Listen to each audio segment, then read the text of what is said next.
Why do certain moments trigger you so strongly? Why do the same patterns keep repeating? And how can you begin to break free?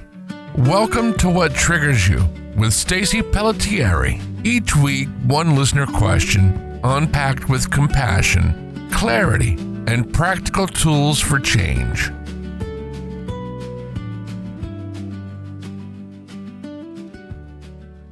Hello, everyone, and welcome to What Triggers You. I'm Stacy Pelletieri, licensed clinical social worker, trauma therapist, and your host. On this podcast, we explore trauma, triggers, and the ways our past experiences continue to shape our present. Some episodes feature anonymous guests sharing their personal stories, while others bring in experts to discuss topics that intersect with trauma, healing, relationships, mental health, and human behavior. My goal is simple: to help you better understand yourself and the people around you. So let's get started. So today I'm excited because these are my favorite kinds of episodes when I have an anonymous guest come on who is here to ask the question, why does this trigger me? So that we can hopefully give our guests the opportunity to learn more about themselves and heal, and give all of you, our listeners, the opportunity to maybe learn something about yourself and begin your healing journey through their experience. So, anonymous guest, welcome. We'll give you a name. What do we want to name you today? Let's give a fake name. What sounds good for you? Let's call me Jeremy. Awesome. Hello, Jeremy, and welcome. I'm excited to have you. So, what is your trigger question, Jeremy? If you were to kind of come on here and ask me, why does this trigger me? Can you tell us a little bit about what brings you here and what your trigger is? Well, my triggers have been pretty much lifelong. They have changed. The things that trigger me as I've gotten older, different things trigger me. And so it's been a lifelong struggle to try to come to terms with it and stay on top of it as best I can. And yes, it would be nice to get some clarity, some more understanding, and how I can better deal with it, even at my age. Yeah, absolutely. You know what? No, I mean, and I'm glad you brought that up because no age is the wrong age to go down this journey of awareness and understanding, right? Like, we're never too old, we're never too young, right? We never want to get to a point where we say, "Oh, why bother?"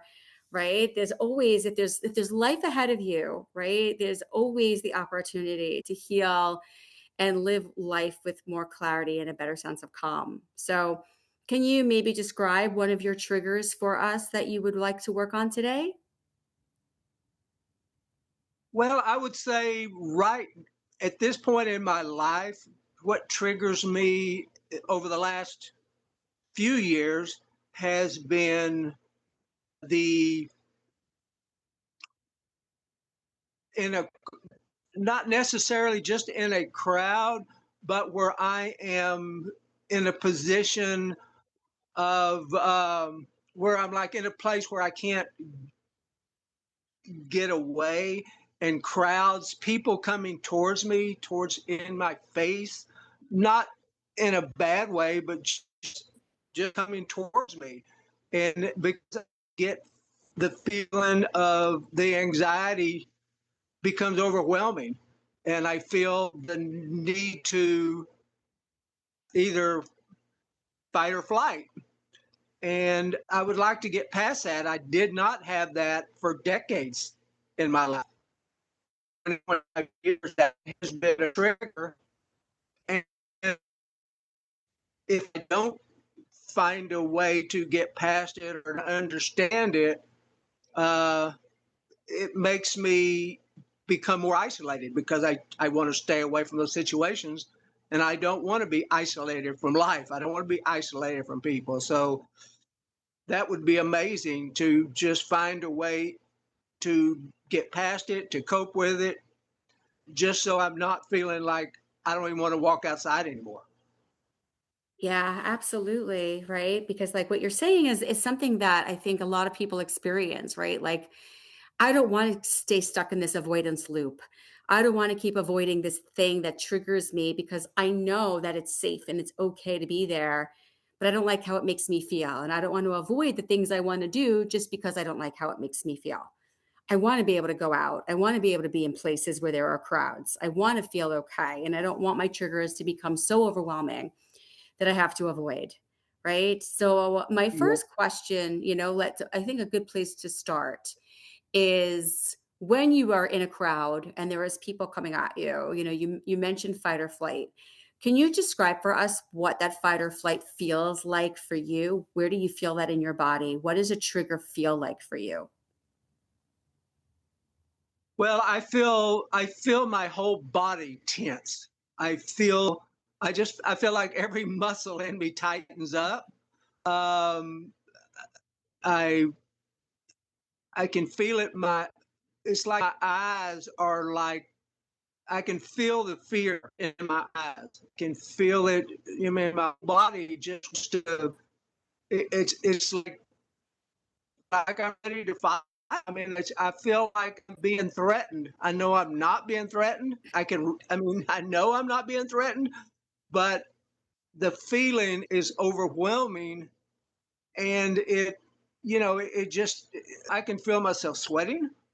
I can feel my feet, I can feel my feet trembling because it's like, okay, am I to brace for a fight or am I going to turn and run away? And it's terrifying.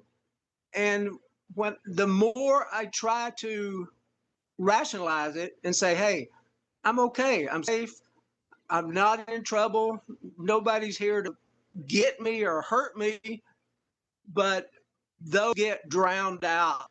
They just don't, I can't bring them to the forefront before the panic sets in. And once the panic sets in, there is no rational way to, it's too late. It's past the point where I can rationalize it and get past it. At that point, it's done. I mean, body is just tight as it can be. I can feel my fist clenching and just like, okay, it's we're here. We've got to decide which way we're going to go. We're going to go forward, try to go through them, or we're going to turn and we're going to run out the back door. And it's a terrifying thing. One way, either way, you feel like you've lost, and it's just terrifying. Yeah. Oh my gosh, that is a terrifying feeling, right? And you do feel like you've lost if your choices are fight or flight because you don't want to do either one of those. You don't want to fight and you don't want to flight, right? You don't want to run Right, away and you don't want to right, feel like I have to push through everybody and knock everybody over because I feel a threat, right. right? And so in that moment, even when you're flooded with all of these feelings, right? And so when you go into fight or flight, physiologically there are changes in your body, right? Like your breathing Mm-hmm. quickens, your rate increases, you start to release adrenaline in your body, right? Cortisol and endorphins. Your body has physiologically prepared itself for danger, right? And so Mm-hmm. something about being in that crowd and something about having people walking towards you, right, is triggering this felt sense, this feeling in your body that there's danger. And it sounds like what's happening for you is it's not a thought in your head that's triggering the feeling. It's more of like the memory center of your brain remembers this being threatening for some reason, and your body is just reacting as if you're in danger. So now your body is ready to fight the bear, but there's no bear because the people coming towards you are not threatening you. They're not coming at you. They're just walking in the direction, right? That is in your direction. And so logically you know that there's no danger, but in that moment the logic isn't going to work to bring you out of fight or flight. And the reason is because the amygdala, the part of the brain that triggers fight or flight, that emotional part of the brain, doesn't think or reason, it just reacts. And the part of your brain, the prefrontal lobe, right up here at the top of your head, that part of your brain that thinks and reasons is offline, right? The part of your brain Mm-hmm. that's going to be like, hey, Jeremy, nobody's coming after you. Everything is fine. that part of your brain isn't working, right? And so you feel disconnected from logic. And that part and that language, even being able to rationalize with yourself feels impossible. You can't even find the words to tell yourself this. So in this moment, really the best thing that you can do is to work on regulating. But before we get into tools and strategies, I'm going to get into that at some point before we end this episode. I'd like for us to work on gathering a deeper understanding of why this is a trigger for you, right? Because for me, I feel like when I work with clients, the thing that helps them the most is twofold. It's number one, understanding why. What is the memory? What is the body remembering that is bringing us into fight or flight? Why are we sensing people walking towards us as dangerous? Why are we stamping this as, oh my gosh, this is a dangerous situation?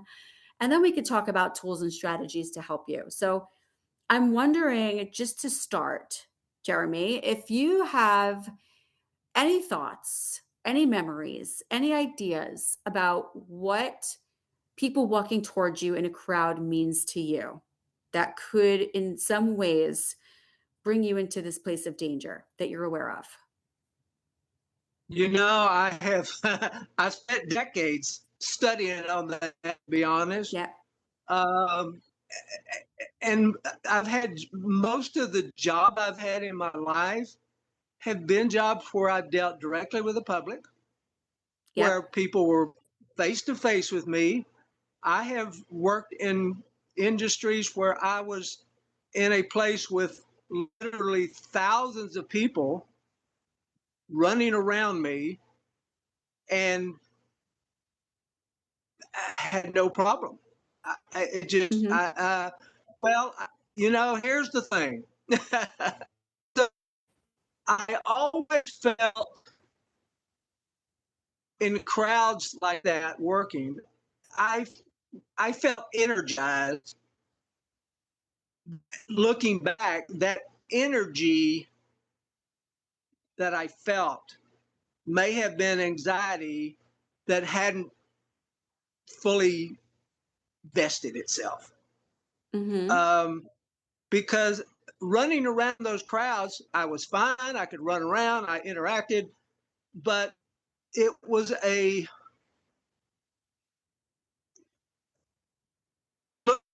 I would say it was an abnormal energy. It was a different kind of energy that ran through me doing that. And so I feel like it was building for decades, maybe there in the background.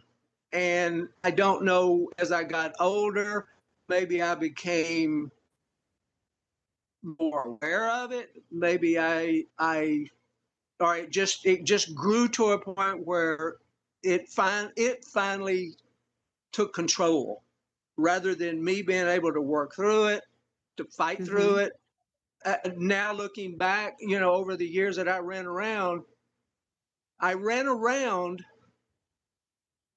in businesses, in places where I worked, because I could run around. I could I could run away, not literally, but I was running around my job, and so I wasn't stuck in one place. People weren't coming at me. I was sort of running towards them. I was Mm-hmm. running around taking care of people, but I was the one running. They were stationary, and I was running around. Mm-hmm. So it's different. And it was yes, I was energized. I could feel that feeling of energy, but I was the one in control of it because I could move. I could go this way. I could go that way. And literally the trigger, I think, well, several things changed. I changed jobs 25 years ago, same industry, a different job, and where I became the one stationary. I was in a different position. And now instead of me being able to run around to them, I'm stationary and they're coming at me.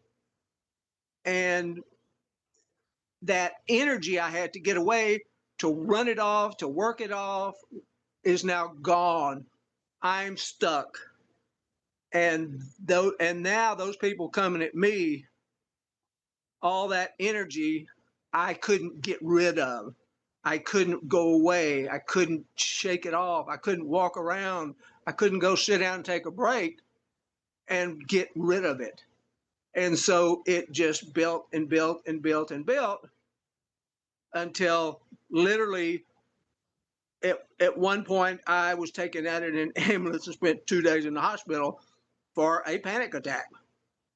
So Wow. that's what changed. I was for years, for decades, I was in control. That energy was mine, but I was in control of where I was going and all. I was going to people.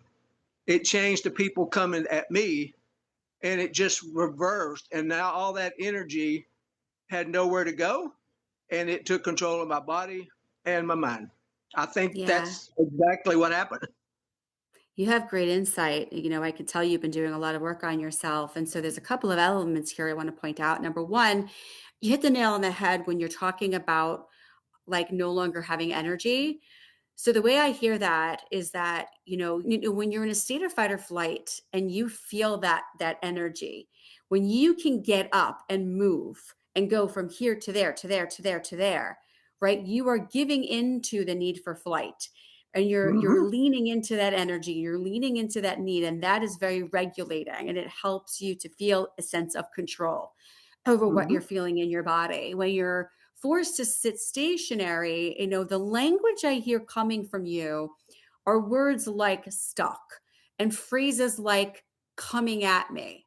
And so the way you experienced your job for many years when you were sitting in one place and had people, coworkers coming to you for XYZ reasons, your experience was people are coming at me and I'm stuck, right? And so just the phrase people coming at me feels aggressive and feels unsafe. It's not people are approaching me, people are, entering my office, or people are collaborating with me, or people are meeting with me. It's people are coming at me and I feel stuck.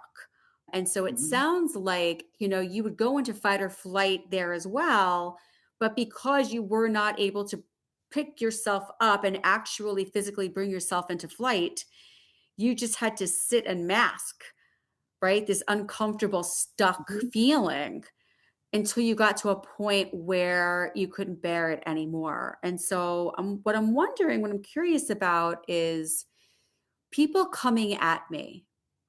When you just kind of sit with that for a moment and you say that to yourself, people coming at me. Can you tell me more about that? What is people coming at you? When you think about people coming at you, what comes up for you?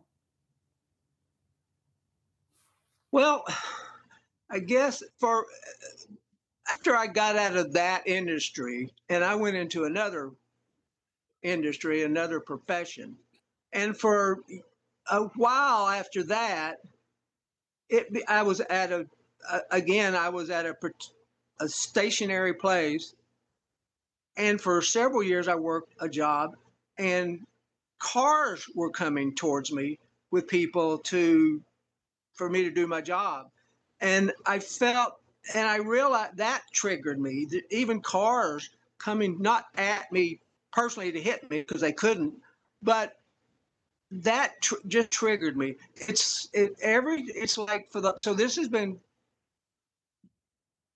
30 years now, I guess, since that started. That particular it's I realized that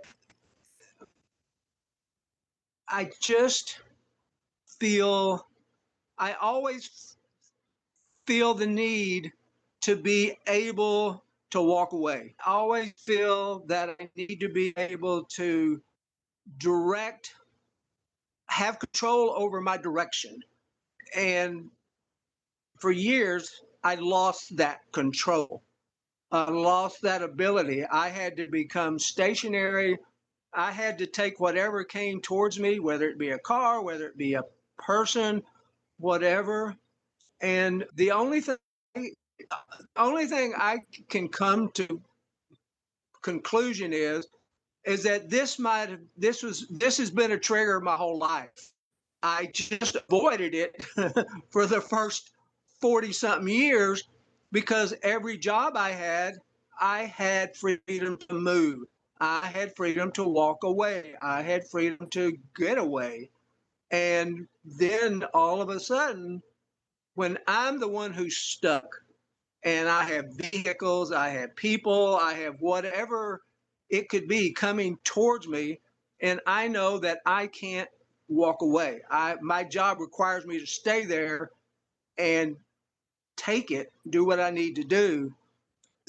This could have been a 65-year trigger that Yep. I had that just didn't get triggered up until 30 years ago when circumstances changed and I became, instead of me being in control of my actions, my directions, my energy, I had to just stand there and let that energy build up in me and well up in me. And that was the shift where I realized all that energy I had been able to run off for decades now was it just built up and consumed me, and I had nowhere to go. I couldn't walk away. I couldn't shake it off. I couldn't go take a break and sit. I had to stand there and do what I had to do, my job. And I realized that's been my whole life. I just until I was able to bypass it, to short circuit it, because I had freedom to walk away, to move, to get that energy, to dispel that energy. All of a sudden, that energy got nowhere to go except in my stomach and in my chest and in my heart and in my head, and it absolutely consumed me from there for the last basically 30 years. So, I'm definitely hearing that there's a relationship with control. And I'm also hearing that there is this relationship with, being uncomfortable with people wanting something from you. So I'm curious about two things. So let me ask one at a time. What is your earliest memory of people approaching you and wanting something from you and you feeling like safety comes in being able to get away from them?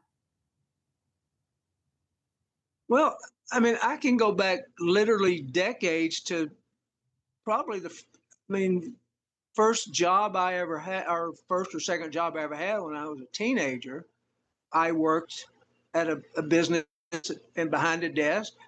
And I mean, I was sort of stationary, and people came up and I helped them out and I took care of their business. And, but at the same time, looking back, hindsight is wonderful because it's always 100% correct when you look back. Even though I was at a place and people were coming towards me, I still had freedom of movement. I could still walk into another room. I could take a break. I could go catch my breath. And I didn't feel panicked. I didn't feel fight or flight. As long as I had an outlet, I guess, now looking back, as long as I had an outlet to dispel some of that energy that was obviously building, I guess I could keep it at a level that I could manage. It didn't overwhelm me. It just, looking back, it's been a lifelong battle of energy. It's been what energy I could control, what I could dispel, what I could get rid of to let me do whatever I had to do. Um, and then when jobs change, circumstances change, and all of a sudden everybody's coming to me for something. Instead of me going and helping them, they're coming to me for something. And it just, again, it was nowhere for that built up energy to go. And it took over, it definitely took over my mind first, I think. And then, eventually it took over my body. And I mean, I've had tremors now for about 30 years. And I always feel like I've always said that what that tremors are, those tremors are just energy trying to get out of me. It's just that energy that it's just building up. And the tremors are just trying, I'm just trying to get rid of that energy somehow. Just go somewhere, minimize it, bring the levels down to where I could control it. And because I feel like if I can control that level, bring it down at least to a level that I'm not, then it's survivable. But the last 30 years, it's pretty well, it's hasn't been that way. It's been, even to this day, the job I have now, the people, my supervisors and managers know I don't do well. If I'm standing somewhere and people are coming at me, I don't do well, even to this day. So it's, Right. yeah, it's,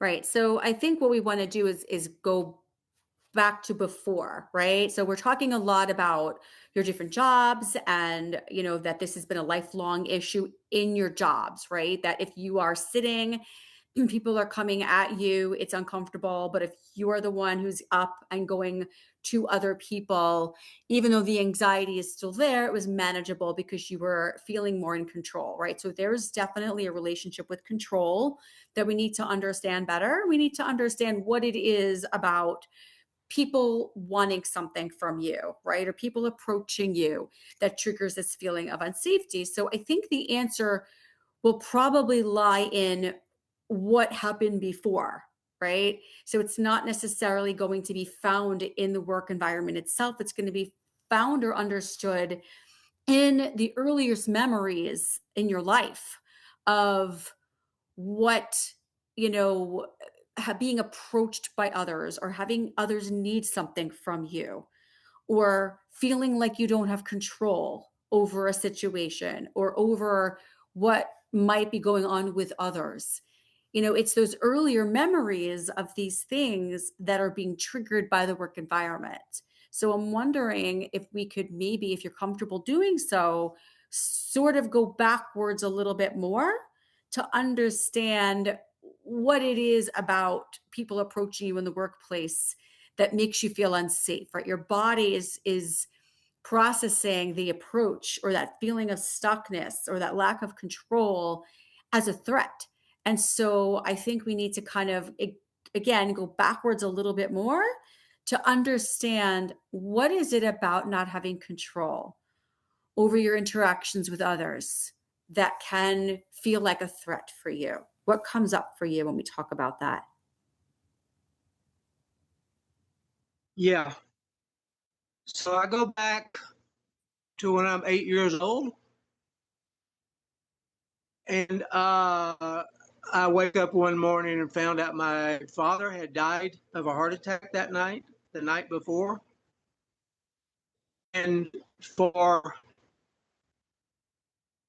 probably 2 years after that, we stayed in the house, and I had the same nightmare pretty much every night for almost 2 years. Yeah. And in that nightmare, whether it was a nightmare or a memory, I've discussed with sister who's 10 years older than me, and she's sort of my memory of the past. And the nightmare was, well, I won't go into detail, but the nightmare was in fact me laying in a bed, a door opening, and in the dark, and seeing a figure coming at me. And I had Mm. basically that same nightmare for about 2 years until we actually moved out of that house. And I found myself waking up most nights screaming for help because I felt absolutely terrified, even though Mm.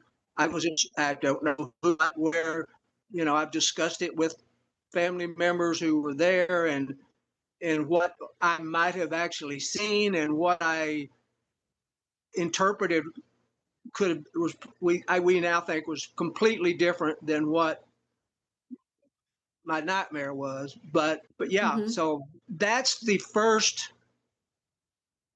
memory I have of feeling of terror because I'm somewhere I don't feel like I can get away, and something is coming towards me, and I don't know its purpose. Yeah, that's your answer right there. I'm so sorry that you had that experience. I'm so sorry for the loss of your father. 8 years old to lose a parent is really tragic and traumatizing. It's we don't expect to lose a parent at that age, and it is so hard to process a loss of that magnitude at that age because you yourself are still developing, right? Your mind cognitively and emotionally, you don't even know how to process what happened at 8 years old, which is why you had nightmares, right? That was just your little brain, your little 8-year-old brain trying to understand the world around you, waking up and finding a parent had died. Did you actually find your father? Is that what happened? No, no, ma'am. No, Okay. no, I did not. Okay. No, he died during the night. When I woke up the next morning, and walked into our living room, and my mother was there. My brother and sister, I don't think, were in the room. My grandparents were sitting there, and I just remember, it's a memory I'll never forget, no matter how long I live. And my brother and sister weren't in the room. My mother was sitting in a chair. My grandparents were sitting on the couch, and I just remember looking around, and there's all kinds of people that are not there. And all I remember is starting crying and said, "Where's Daddy?" So I, Yeah. and so we have a. I've been told that I may have been awake during part of that, may have heard some of the things because they had an ambulance there at the time. There were doctors there at the time all this happened. So I was just in the next room from where he was. So I Mm-hmm. very well could have heard conversations, heard what was some of the things that were going on. I have no memory of that, but it was strange that when I walked in the room and half my family was not there, and my only question was, "Where's Daddy?" So I feel like I did. I heard things. I remember somewhere in my subconscious. I remember some things that happened or were said, and they're buried in there, and then right after he passed, and we had the funeral in the same room where I was, the nightmare started, and they stayed there until I left that house. Me and my mother moved away. My brother and sister had moved out because they were both older. And after I moved out of the house, I never had that dream again, ever. Never had that particular dream again. This guy left it in the house, whatever. Yeah. Yeah, thank you so much for being vulnerable and sharing this story. It's so hard and it's so painful. You really experienced a trauma, and I think that, you said you don't have the memory, but the reality is you do. You just don't know it. Right? You might not be able to access it, but the experience happened and it exists in your body. It exists in every cell of your body. Your brain remembers, there's parts of your brain that remembers what happened that day, and there's wiring in your brain that remembers what happened that day. It's in your DNA. And so there are going to be things that happen in your everyday life that are going to trigger, so to speak, that memory that you can't even access. And what happens is you don't experience the memory cognitively, where you can like see it as a story in your head with a beginning, middle, and an end, and you're able to kind of repeat it with clarity and say, this is what happened. But the memory is more of like a felt sense. It's a feeling in your body. It's fear, it's overwhelm, it's confusion, right? It's this overwhelming terror, right? And that is what your nightmares represented. Your nightmares represented that moment of confusion and terror. When you describe your nightmare, you say that you're basically feeling stuck. You can't move. There's something coming at you. You don't know its intentions, right? That speaks to the confusion, the not knowing, the not understanding, the uncertainty of everything around you. And so when you left the house, it almost like symbolically gave your body and your brain, your nervous system, this opportunity to say, I can put an end to this now. Right. And so it definitely helped, but you're still carrying that with you. And so when you're standing in a crowd and there's people coming at you, even though your present adult self logically knows I'm safe, right? This is just people walking towards me because this is the direction they're going in. There's a little 8-year-old boy inside of you, right? That's like Yep. lost and confused and scared and has all of this stuff that he didn't get to process. Right. Does that make Yep. sense? Oh, 100%. No, I mean, that's, that to me has become I mean, it's the hard part is knowing, going back and feeling the trigger. And so I feel like that I feel like I've probably in somewhere in my head I've always known the trigger. I've always known what freezes my mind and freezes my body. I have talked to people over the decades who've never really, they've always found a reason, something else other than what's really, or my triggers. Some of it is blame, some of it is guilt. And I have talked to somebody 20 something years ago who did help me deal with some of that, help me get rid of the guilt and of what I felt back then, and some of the blame that somehow I put on myself back then. And Because you were there's 8. more to the story. Yeah. Well, yeah, but there's more to the story. Okay. Um, I don't know if you want to hear it, but there's more to the story that why I blame myself. You're Um, welcome to share it if you want to, but you do not have to. It's whatever you're comfortable with. I share. I'm here. Yeah. So the year before I was born, my parents got divorced. Mhm. We're living separately. My mother lived with my sister and brother. My daddy lived separately, but he still came over. I mean, they were still, they got along. My understanding, I mean, he came over, they got along, but for whatever reason, they had gotten divorced a year before I was born. And so they had already, it was divorce, it was final.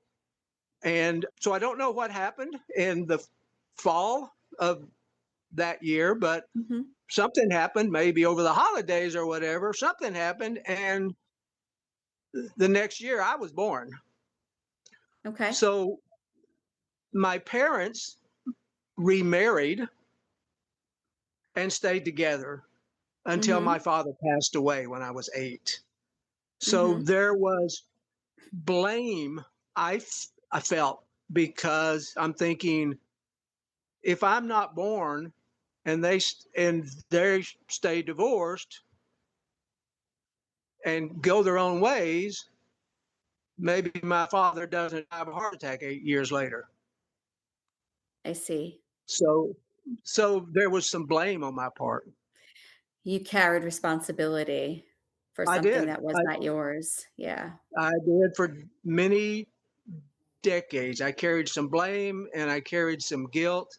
Yes, for many decades. Do you Absolutely. feel do you feel at this point that you have resolved that responsibility, or are you still carrying it?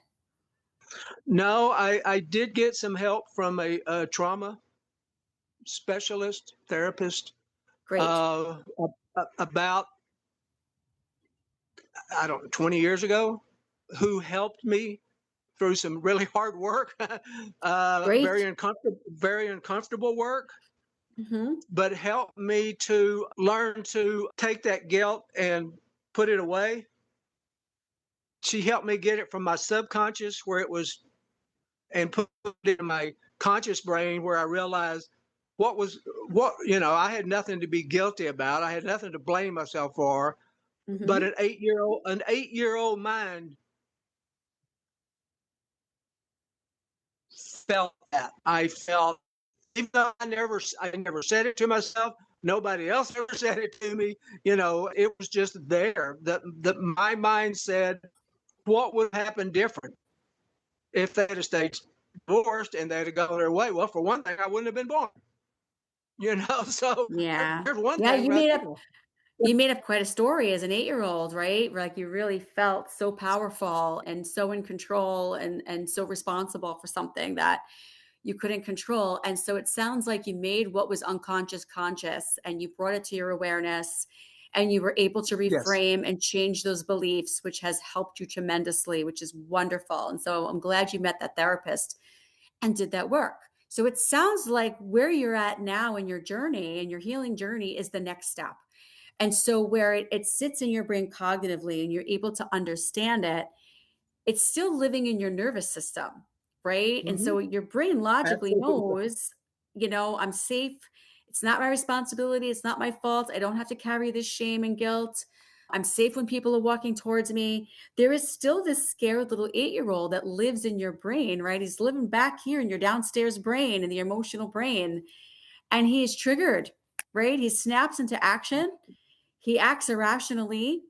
And Yep. it's just that memory of those nightmares and that confusion and that uncertainty and that shame, right? That comes up in Yep. your body. It's that feeling in your body. And then once you have the feeling, you want to flee from it because it is awful, right? So it's not a belief system. It's not cognitive, which is what makes it so hard to heal.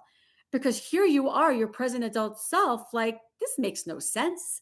I know I'm all right. I know I'm safe. I could do this. I've been working in these industries for years. I got this. I'm in Yep. control. I know what I'm doing. Right. But there is this little Right. boy, right, who kind of like jumps out and takes the wheel and takes control. And he's just like, get me out of here. No more of this. Right.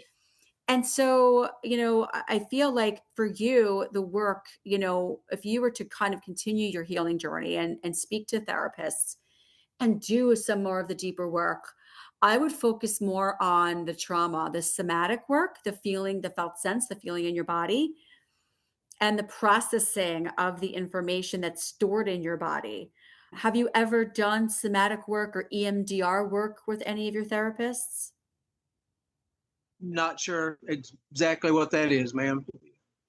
Okay. If you did it, then you would know. So the fact that you're not Okay. sure tells me that you probably haven't gotten to that, right? You've done a lot of the really hard beginning stages of the work, which is really, really important. I think for you, Hmm. the next step would be, instead of getting in your mind and thinking, this is what happened, this is what makes sense to me, or trying to reframe, I think what the work you need to do is really on bringing up the feeling in your body and allowing yourself to expose yourself to the feeling without fleeing, without running, without getting up and walking away and saying, I'm going to take control by through my energy. Right? What would it be like to sit in the distress and allow the distress and to say, you know what, I'm not the 8-year-old boy having the nightmare anymore. I'm now the grown man who has myself to rely on and has myself to keep myself safe. And I can sit here and I can take deep breaths and I can expose myself and tolerate the uncomfort. And I can sit here and know that I don't have to fear my feelings, right? When you're 8 years old and you're flooded with all of this, these feelings become so scary and overwhelming that the nervous system starts to wire around it this need to flee. This feeling is too much. This feeling is too overwhelming. I can't tolerate this feeling. I need to get away from it at all costs. Instead, the experience becomes rewiring the nervous system through exposure. So it's about sitting with and tolerating in small doses the feeling and showing yourself, I could feel not okay. I could feel yucky or bad in my body, but still really be okay at the same time. And I can show myself that even when I don't feel okay, I am okay. And really start to rewire that nervous system around this discomfort that comes up and sit with and tolerate it until you start to desensitize. EMDR is bilateral stimulation through exposure that really helps your body and your mind to reprocess. You might have this experience of your dad dying, and the blame and the guilt and the shame and the nightmares frozen in the neural networks in your brain. And so EMDR is a modality of therapy through bilateral stimulation, like eye movements back and forth while you are sharing your story, or tapping, right? There's lots of different ways that therapists will do this with you. And it actually helps your neurotransmitters to sort of communicate with each other in a different way. And it takes what's stuck and starts to move it along. I have a deep belief that for you, you really have a lot of this stuff stuck. And that's why the actual feeling of being stuck is so triggering for you, because you are so stuck in this memory. This memory is stuck in your body. It's not stuck in your mind. Your mind understands it, right? So it's not cognitively, it's not your belief system that's stuck. It's more this feeling in your body, this feeling of being unsafe. It's your nervous system that's stuck. And so that's why I think really leading into a clinician that's going to help you more with that feeling in your body and the reprocessing of the trauma, that is going to really help complement all the work you've already done to bring you to the next level, right? Through the processing and through the exposure, to really be able to help you to be able to not feel so triggered when you're in these moments that people are walking towards you. Does that all make sense?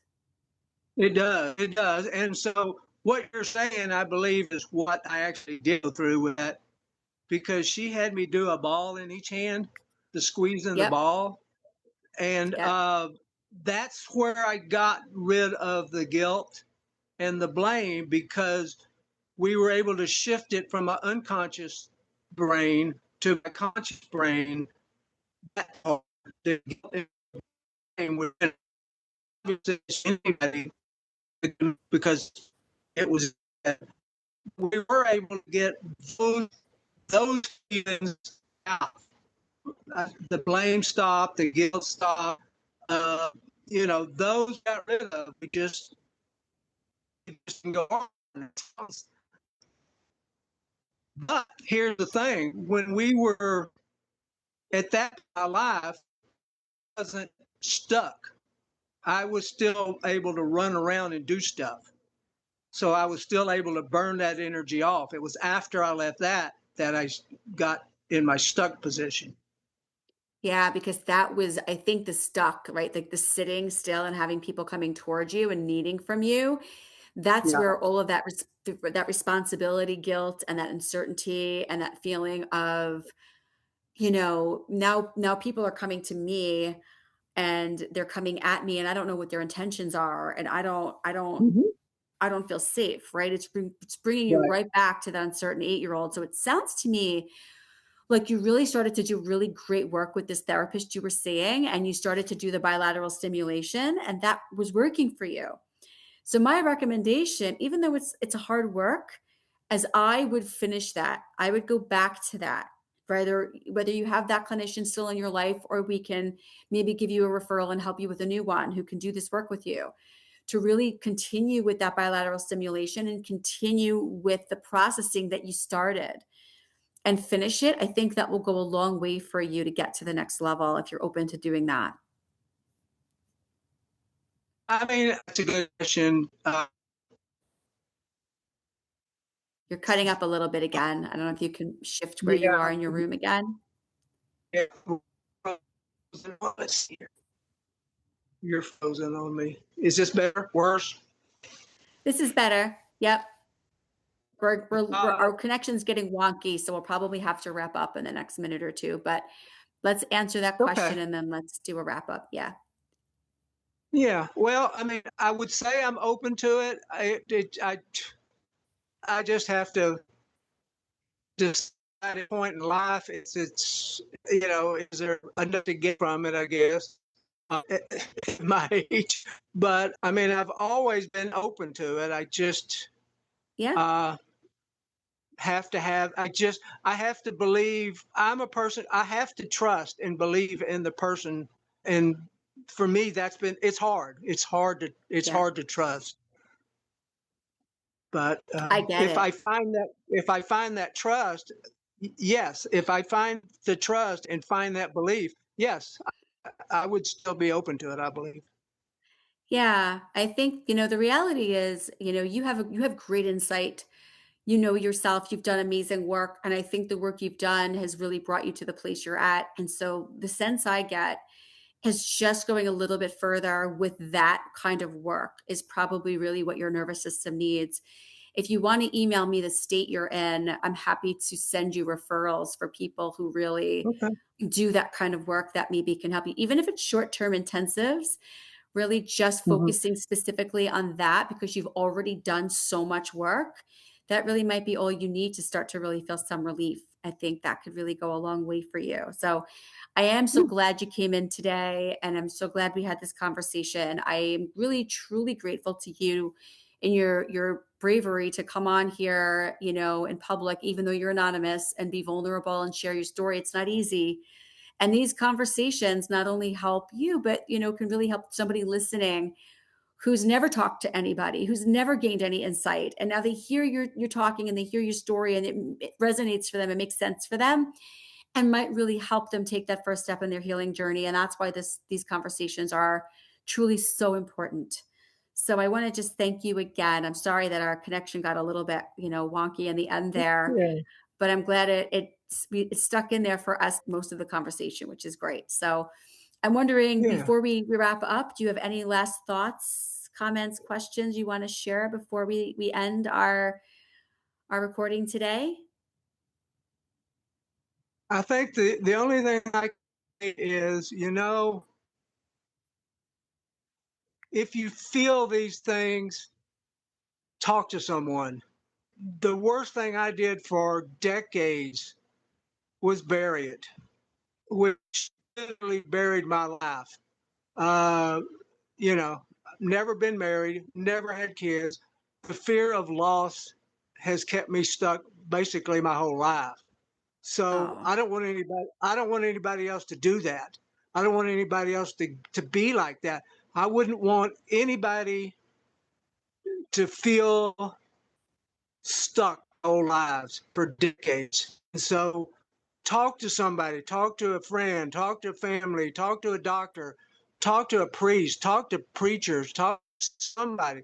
Find somebody you trust, somebody that you know has your best interest at heart, doesn't have their own agenda, and talk to somebody mhm. and just talk, get it out, spit it out, do whatever you got to do so nobody feels alone, because that is the worst feeling in life, is to feel you've gone through life and you're absolutely alone, and I don't want anybody else to do that.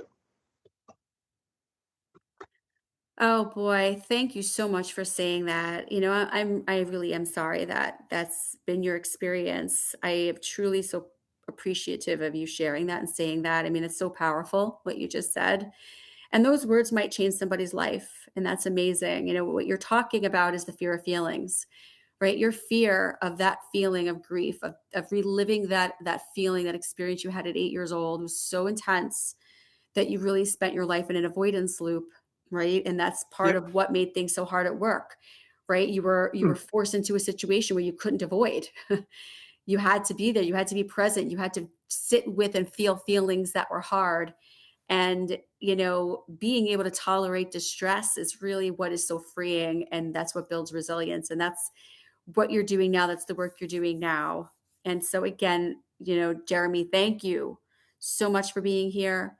Thank you so much for sharing your story. I hope that, just this experience today of talking and sharing has helped you. And I will make sure to get some referrals over to you so you can continue your journey. So for Doctor, I our appreciate you. Yeah. So for our listeners, I hope that this story helps you. If it does, please share it with somebody else that this could really resonate for, because it's through the experiences of others that sometimes we find the deepest healing. So thank you again, everybody. You know where to find me. Keep listening, share, connect, subscribe, all the things so that you don't miss future episodes. All right, everyone, take care, and I will see you next time. You've been listening to What Triggers You with Stacy Pelletieri. For more information or to apply to be on the show, visit whattriggersyou.com. If this episode resonated with you, be sure to listen, like, and subscribe. Until next time.